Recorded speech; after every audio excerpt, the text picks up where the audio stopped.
The ancient port city of Asshai is located in the far southeast of Essos, where the Ash River meets the Jade Sea. Asshai sits on the southernmost edge of a mountainous peninsula known as the Shadowlands. Thus, the city is often called Asshai by the Shadow. To go to Asshai can be described as to pause beneath the shadow. What exactly is casting the shadow is not known, nor is the exact nature of the shadow. Ghost grass grows throughout the Shadowlands, being a native plant. It is an invasive plant that overwhelms other grass. It is not edible and is taller than a human on horseback and has stalks as pale as mill glass.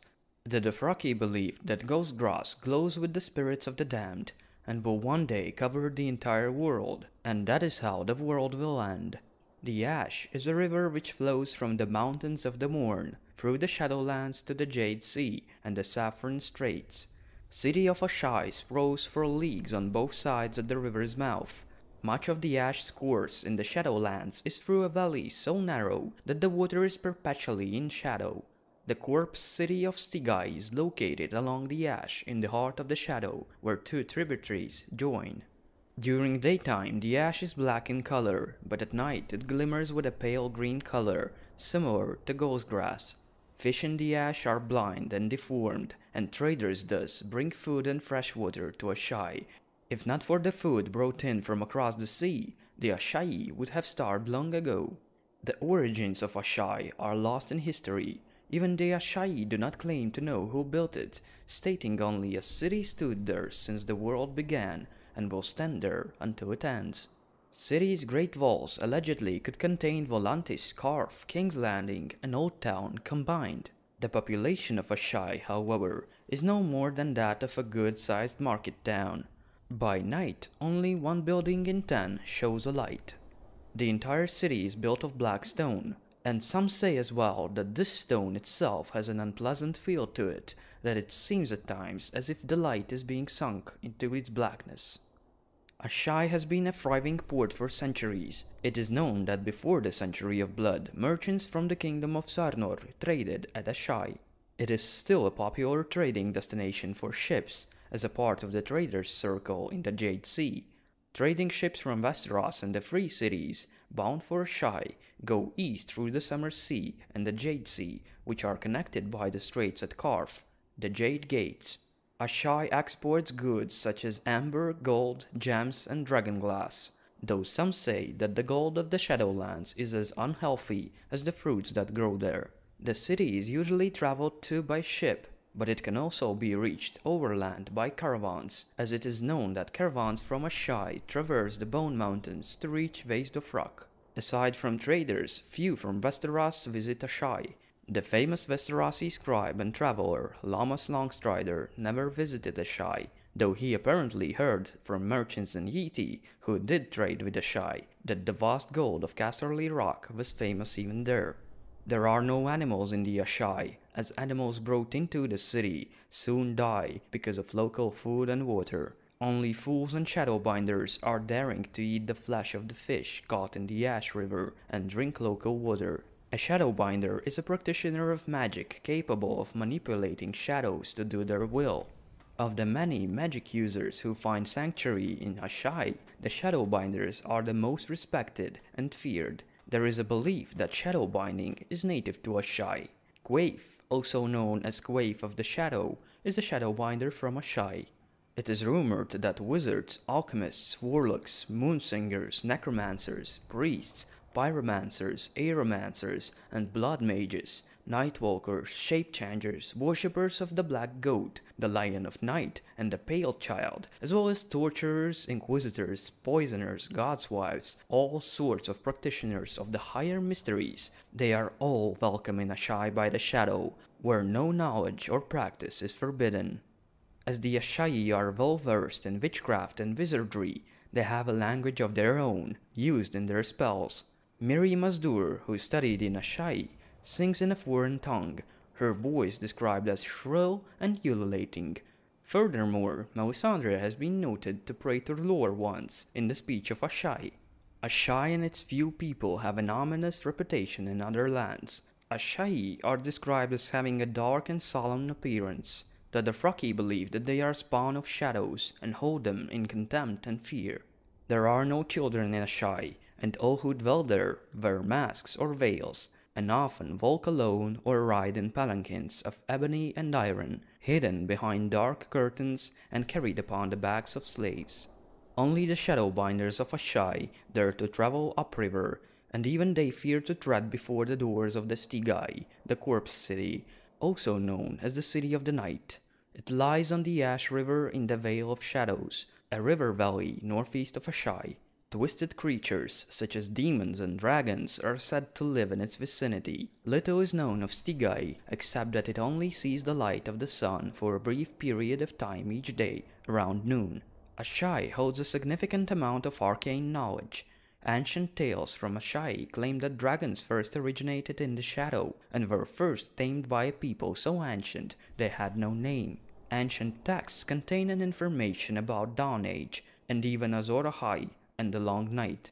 Darkness lay over the world, and the hero Azor Ahai was chosen to fight against it. To fight the darkness, Azor Ahai needed to forge a hero's sword. He labored for 30 days and 30 nights until it was done. However, when he went to temper it in water, the sword broke. He was not one to give up easily, so he started over. The second time he took 50 days and 50 nights to make the sword, even better than the first. To temper it this time, he captured a lion and drove the sword into its heart, but once more the steel shattered. The third time, with a heavy heart, for he knew beforehand what he must do to finish the blade, he worked 100 days and nights until it was finished. This time he called for his wife, Nisa, and asked her to bare her breast. He drove his sword into her living heart, her soul combining with the steel of the sword, creating Lightbringer, the red sword of heroes, while her cry of anguish and ecstasy left a crack across the face of the moon. When the hero thrust the blade through a monster, the creature burst into flame. It is unknown if Azor Ahai is connected with the legend of the last hero, who lived during the Long Night and helped to defeat the others. But hero with the sword Lightbringer, the one who defeated the darkness, is mentioned in many cultures and goes by many names, like Yintar, Nefarian, Harkoon the hero, and Eldritch Shadow Chaser. According to prophecy in ancient books of Asshai from over 5,000 years ago, Azor Ahai is to be reborn again as a champion sent by Lor, Lord of Light. This will occur after a long summer when an evil called darkness descends upon the world. It is said that wielding sword Lightbringer once again, Azor Ahai will stand against the others, and if he fails, the world fails with him. The Shadow Men are the people settled in the Shadowlands. Shadow Men are known for covering their bodies in tattoos and wearing red-lacquered wooden masks. Throughout history, some Shadow Men have engaged in piracy and reaving. It is known that the Maroon Emperors of Iti kept their court in Jinki to better guard the borders of the Empire from reavers from the Shadowlands.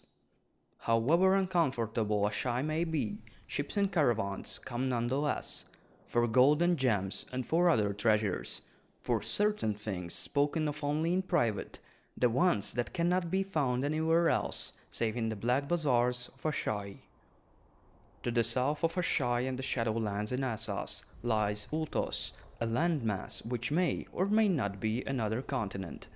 Almost nothing is known about Ultos other than its location and that it is covered in dense jungle. The island of Ulos is located in the straits between Ultos and Essos.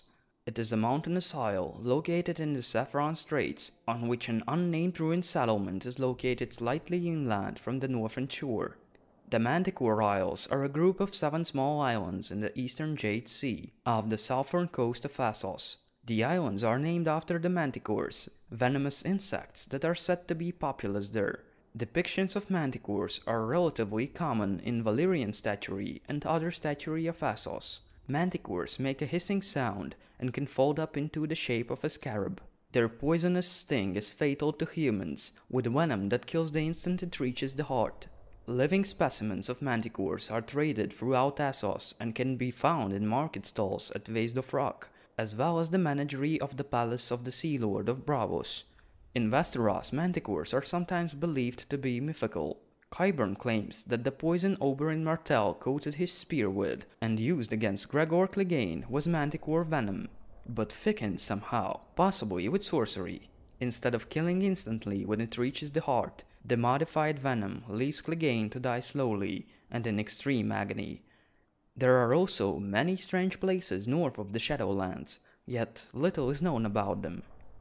Carcosa is a legendary city ruled by a sorcerer lord, claiming to be the 69th Yellow Emperor of Et. The city of the Winged Man is located on the northwestern shore of the Hidden Sea. The city's inhabitants are said to have leather wings and to be able to fly like eagles. The cities of the Bloodless Men, if travelers are to be believed, are inhabited by people as pale as the dead. Then again others claim the inhabitants are corpses who have been drained of blood and returned to life through dark rites. The Dry Deep is a deep canyon. Just north of it there is a bone town that may be named after its trade in strange, aged bones found in the Dry Deep. It is also told that the town is made entirely of bones.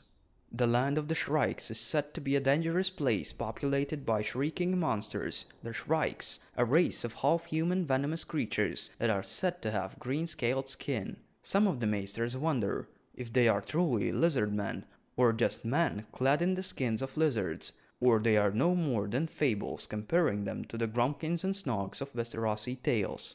Whatever the truth, even they supposedly live in terror of the city of Kadaf. It is said that Kadaf is the site of unspeakable rites performed to slake the hunger of mad gods. The inhabitants of Kadaf claim the city is the first and oldest in the world. The Grey Waste is an expansive cold desert. Its inhabitants frequently attack the Five Forts, which separates the waste from Et. The Cannibal Sands are a pair of small deserts bordering the Grey Waste. The inhabitants of the Cannibal Sands allegedly consume human flesh. Maesters have no doubt that the Yiddish civilization is ancient, maybe even contemporary with the realms of the Fisher Queens, that is said to have covered the lands adjoining the Silver Sea in what today is the Dothraki Sea, whereas the Yiddish priests insist that mankind's first towns and cities arose along the shores of the Jade Sea, dismissing the rival claims of the Sarnori and Giscari as the boast of savages and children. The land of Et has thick green patchwork farmland and a verdant rainforest, and rumors have it that basilisks, venomous reptiles, roam the jungles of Et. Known cities of Et include Yin, the first capital of the Golden Empire, Jinki, the fourth capital, and Tikwi, the many-towered city in the western hills further to the north near the Great Sand Sea, that at some point became the third capital of the empire. The second capital of the Golden Empire, called Seiko the Glorious, built in the heart of the jungle, is long fallen and overgrown, and its glory lives now only in legend. The city of Asapad is located at the western boundary of Et, near the Bone Mountains and the Jade Gates, a narrow strait which connects the Summer Sea and the Jade Sea. There is a known trade route from Asapad to Yin along the coast of the Jade Sea. One of the major Yetish exports is saffron, and Yeti is also known for its wine. It has also been reported that men from Yeti are bright-eyed and wear monkey tail hats. Famous traveler Lomas Longstrider once called Yeti the land of 1,000 gods and 100 princes, ruled by one god emperor. And it truly was like that back in the days, but much has changed since then, as there are 3 claimants for the god emperor's throne now, and yet none of them wields true power. And though many keep the worship of the 17th Azure Emperor in Yin, named Bugai, his power extends no farther than the walls of his own city, which is gigantic though, taking in notion that only his palace alone is larger than all King's Landing. And well beyond the Golden Empire proper, in the city Carcosa, an exile sorcerer lord awaits, gathering his power as he claims to be the 69th Yellow Emperor from a dynasty fallen long ago. And then there is a General Paul Ko, Hammer of the Jogos Hai, who has given himself imperial honors, naming himself the first of the Orange Emperors, and named Trader Town as his capital. The true power lies on the 100 princes though, as well as the brigands, priest kings, sorcerers, warlords, generals, and tax collectors throughout the realm. According to tradition, only the god emperor may don the gowns of cloth of gold, green pearls, and jade that tradition allows the emperor to wear. So all three claimants followed that tradition, as it was developed in the Great Empire of the Dawn, a predecessor to the Golden Empire of Iti, a mythic realm said to have spread on all the land between the Bones and the Grey Waste, from the Shivering Sea to the Jade Sea, and including Isle of Ling. The tale of Iti is the tale of hundreds of emperors and myriad wars and conquests and rebellions. Golden Empire has known golden ages and dark ages, changing one into other, and has survived the weather conditions that swallowed entire cities, yet it still stands. According to legend, the Golden Empire's first ruler was the god on earth, the only son of the Lion of Night and the Maiden Maid of Light, who traveled in a palanquin carved from a single pearl and carried by 100 queens, his wives. He ruled for 10,000 years until he ascended to the stars to join his ancestors. Dominion then passed to his eldest son, the Pearl Emperor, who ruled for 1,000 years. Power then passed to the Jade Emperor, the Tourmaline Emperor, the Onyx Emperor, the Topaz Emperor, and the Opal Emperor, each reigning for a shorter and more troubled time than the previous emperor, for wild men and beasts pressed the borders of the empire, lesser kings grew proud and rebellious, and the common people gave themselves to sin. Opal Emperor was the seventh ruler of a line that began with the god on earth, and he was succeeded by his daughter, the Amethyst Empress. But her younger brother, Envious, cast her down and slew her, taking the crown and proclaiming himself the Bloodstone Emperor. He turned his back on the gods of Iti and began worshipping a black stone that had fallen from the skies, took a tiger woman as wife, feasted on human flesh, practiced necromancy, and enslaved his own people. This blood betrayal, as it is known in the annals of the further east, ushered in the long night. The Maiden Maid of Light turned her back upon the world, and the Lion of Night came forth in all his fury to punish the wickedness of man. Some believe that the Bloodstone Emperor was the first high priest of the Church of Starry Wisdom, a sinister religion that persists in many port cities throughout the known world. During the long night, the sun hid its face for a lifetime, ashamed at something none could discover. The darkness ended when a great warrior rose to lead the virtuous into battle with the sword Lightbringer in his hand.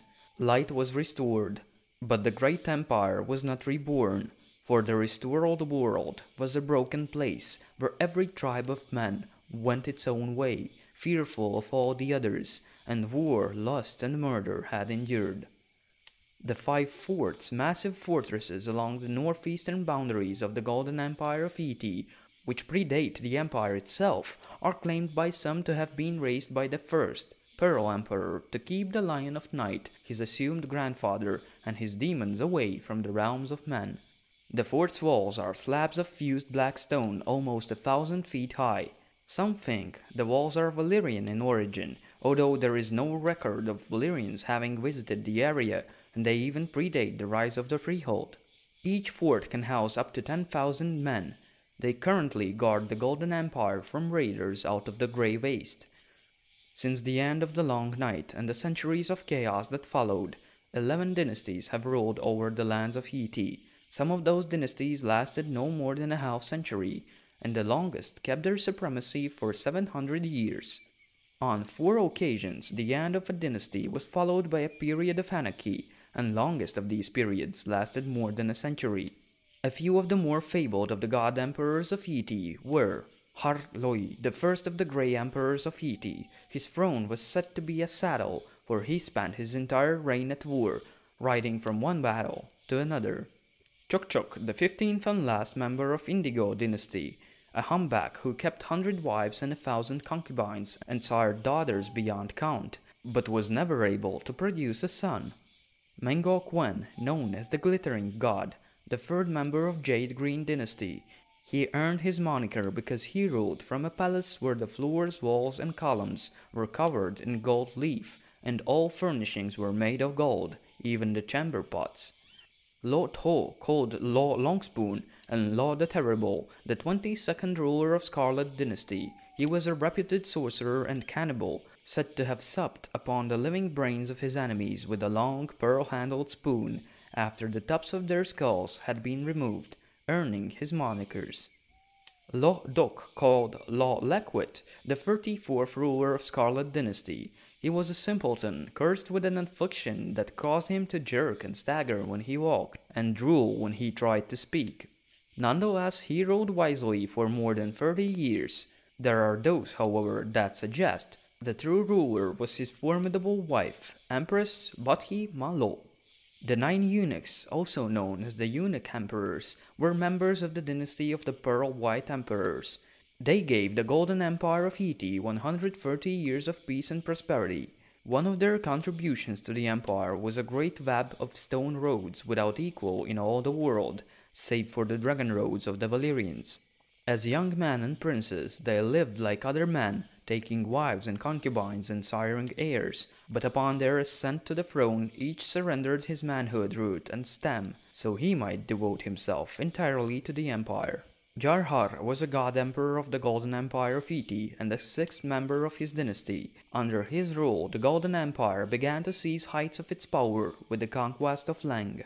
He had at least 2 sons, Jarjok, who took Great Morag, and Jarhan, who exacted tribute from Ashai, Karf, Oldgis, and other distant lands, and also traded with Valyria. Chaiduk was the 4th member of Yellow Dynasty. He took to wife a noblewoman of Valyria and kept a dragon at his court. Yti is a vast empire, and if Lomas Longstrider can be believed, none of the cities of the west can compare to those of Yti. Lomas wrote that even their ruins put western cities to shame, and ruins are everywhere in Yti, and that beneath every Yitish city 3 older cities lie buried. In ancient days, the god-emperors of Yti were as powerful as any ruler on earth, with wealth that exceeded even that of Valyria at its height, and armies of almost unimaginable size. If Yti becomes united once more, who knows where their armies might be sent?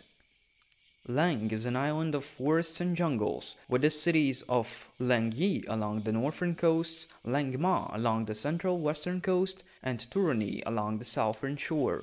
Island is ruled by god-empresses who have grown rich from the island's spices and gemstones. The people of northern Leng are descended from Yti, while the people of southern Leng, the Lengyi, are a culture native to the island. They are the tallest known race of mankind, and some have been known to reach 7 or even 8 feet in height. The Lengyi are a slender people known for their beauty and having skin the color of oiled teak. They have large eyes golden in color, which may grant them superior vision over other races. Leng was an isolated island for most of its history, as the Lengyi did not welcome outsiders. Those who attempted to harvest the island's resources met a foul end, and it thus was avoided by mariners. Merchants from the Golden Empire of Yti periodically managed to open Leng to trade. The jungles of the island contain odd, overgrown ruins of unknown origin, which lead to massive underground labyrinths and caverns, and according to some sources, the Old Ones, who lived below the island's subterranean ruins, instructed the Empress of Leng to kill the foreign merchants on at least 4 occasions. Leng was eventually conquered by Jarhar, the 6th Sea-Green Emperor of Yti. He sent warriors into the ruins, but they either returned mad or vanished altogether, so the emperor ordered the ruins' entrances to be sealed under penalty of death, after which there were no longer massacres. The Old Ones still dwell underground, according to legend. The Yitish colonized most of the island, with the Lengyi confined to the southern third. Leng overthrew Yiddish rule 400 years ago, and power returned to the god-empresses. Kiara the Great, the first god-empress of the current ruling dynasty, Pure Lengyi, established a tradition whereby the empress takes 2 husbands, one each of Lengyi and Yiddish descent, with one commanding the island's armies and the other its fleet. The Bone Mountains. Even Lamas Longstrider, fearless traveler, lost heart at the sight of them. Wise man from Kohor to Karf keeps saying, 1,000 roads lead into the bones, but only 3 lead out. And that is the ultimate truth of the region, since there are indeed hundreds of footpaths, game trails, and gold tracks, and in certain places even an ancient carved steps and hidden tunnels. Some of those paths, though, are nothing but traps made by a wild man of the bones, and those are the real dead-end roads, not the ones that end with impassable obstruction. A part of the saying about only 3 roads leading out is a harsh reality of armies, trading caravans, and men traveling alone who are in need of crossing the bones. Even along these 3 well-traveled routes there are lots of dangers capable of destroying entire army. Thus, safe passage comes at a price, and it is to be paid to 3 mighty fortress cities, last remnants of the once great patrimony of Harkoon: Bayasabhad, the city of serpents, Samiryana, and Kayanaya. The patrimony of Harkoon was an ancient nation that flourished to the east of the Bone Mountains, and 3 fortress cities began as true forts, raised up by the patriarchs to guard the western marches of their realm. However, whilst Harkoon itself slowly died out as its lakes and rivers dried away, and lands turned to desert, the 3 forts grew into cities. Today the great sand sea covers once fertile lands of a great realm. No people left to live in that boiling hot area. Though, as there is no water, nothing can really boil in there, except for the blood of the unwary travelers. Thus, deserted forts and towns are left baking beneath the murderous sun. 3 cities, and in according to some accounts, 4th, Asabhad, are all ruled by the great fathers, praying to their cruel gods. They father daughters who are then raised as warriors. Those girls learn to fight, climb, and ride before they learn to walk, and famous traveler Lamas Longstrider himself admitted that he had not seen fiercer fighters on all the earth. It has been reported that warrior women of the remnants of patrimony of Harkoon bare their breasts, wear iron rings in their nipples, and rubies in their cheeks. There are many speculations on the roots of these strange customs of raising women as warriors and crippling the male descendants. Scarce is known, except that they possibly originated in the patrimony even before the dry times. Some say that thus it came to be out of the belief that only those who give birth are permitted to take life at will, though perhaps these customs are somehow related to a savage border wars patrimony fought with the Yugoslavia to their east. This enmity survives into the present, however, with Yugoslavia Jatars leading attacks on Kayanaya. As for the brothers of the warrior women, the sons of the great fathers, 99 of every 100 are gelded upon reaching certain age, and live the rest of their lives as eunuchs, serving their cities as servants, scribes, priests, farmers, scholars, cooks, and craftsmen. Only the most gifted of them are permitted to mature and breed. Through time, they become great fathers themselves. The Steel Road is named after the many battles which have occurred in its vicinity. It originates in Waste of Rock, from which fur-clad warriors escorting caravans pass bones by riding over swaying bridges and through underground passageways near the Krasaj Zaska, meaning White Mountains in the Dothraki language, to the city of Kayanaya, whose walls are black basalt, black iron, and yellow bone. The Stone Road begins its mountainous streak from the ruins of Yenishar, called Ways-Jini, city of goats by the horse lords. It was inhabited by people related to those of Samiryana back in the days, but when the Dothraki came, they left only ruins. The Stone Road then passes beneath the walls of Samiryana itself, a grey stone city carved into the very rock of the bones. Far south of these, the Sand Road runs north from Karf through the desert of the Red Waste, and next heads east through the southern bones, sometimes called as the Dry Bones for the scarcity of water, to the fortress city of Bayasabhad. The patrimony of Harkoon is presumably connected with Harkoon the hero, another name for the legendary figure most commonly known as Azor Ahai, and great fathers appear to claim descent from him.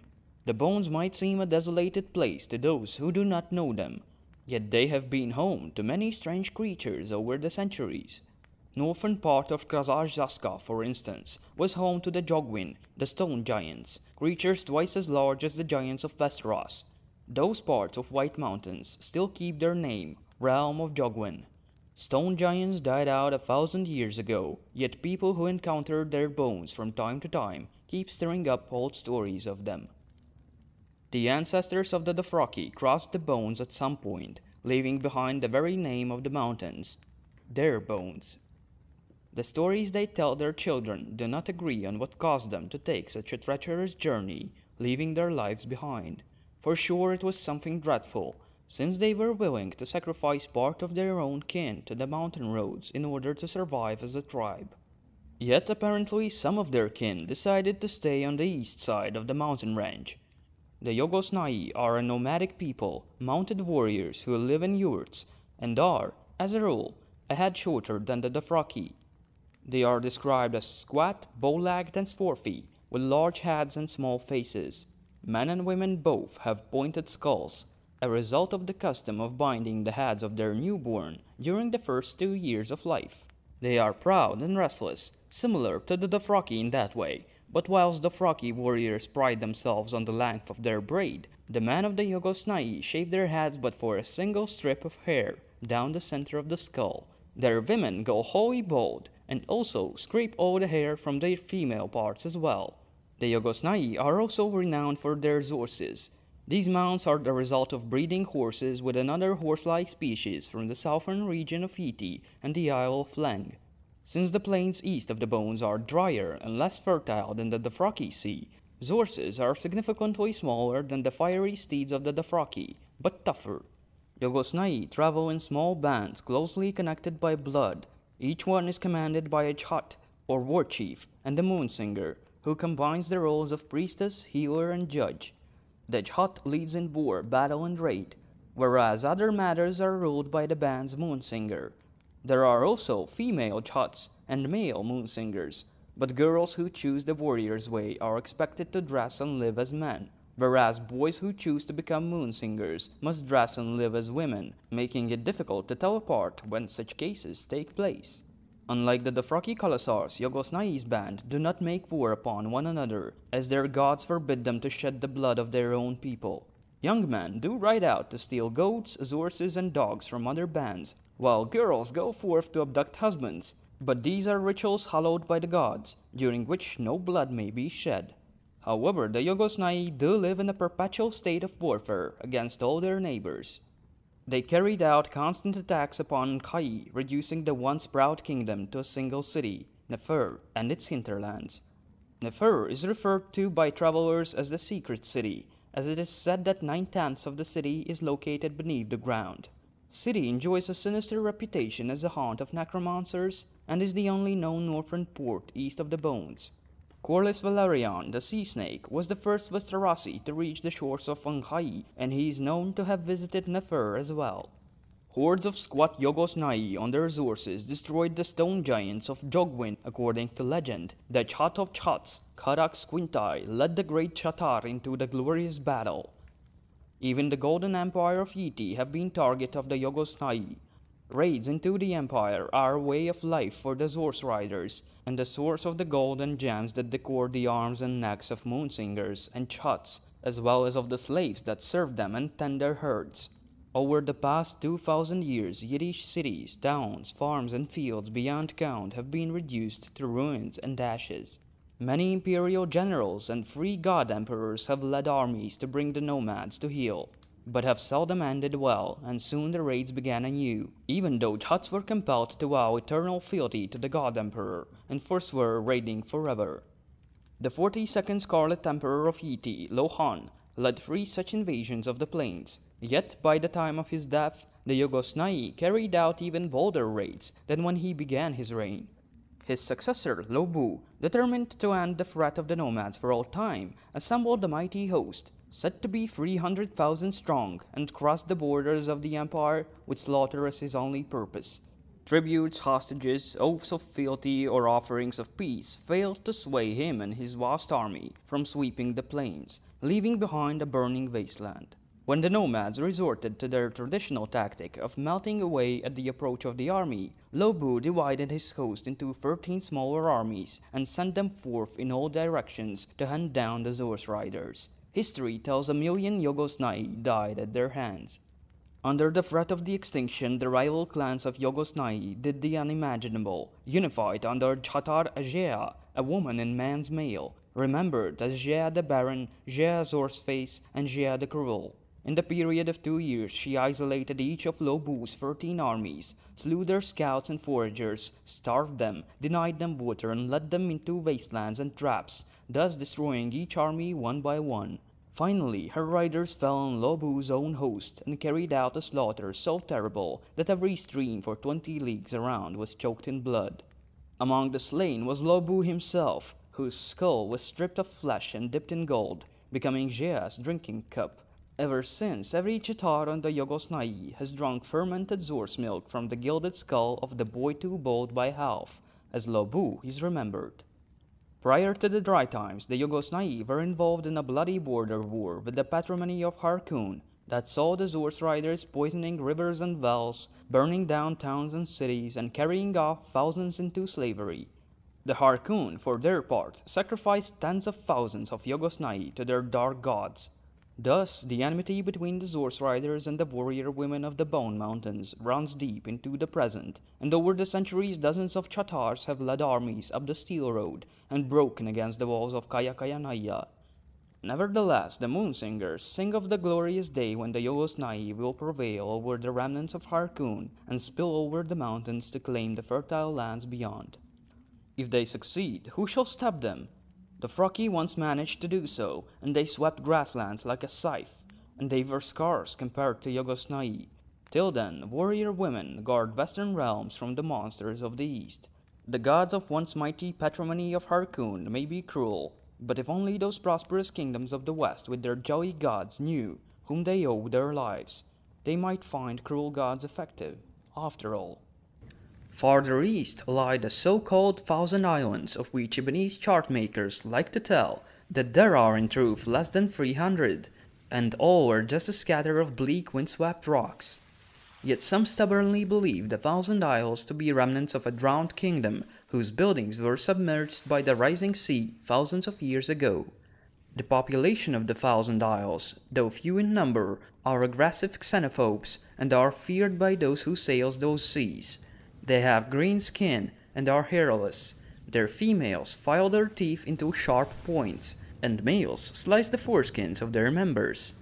They speak an unknown tongue, and are said to sacrifice sailors to squamous, fish-headed gods. Likenesses of those gods are visible along the shores when the tide is low, lending credence to the theory of a civilization submerged by the rising of the sea level.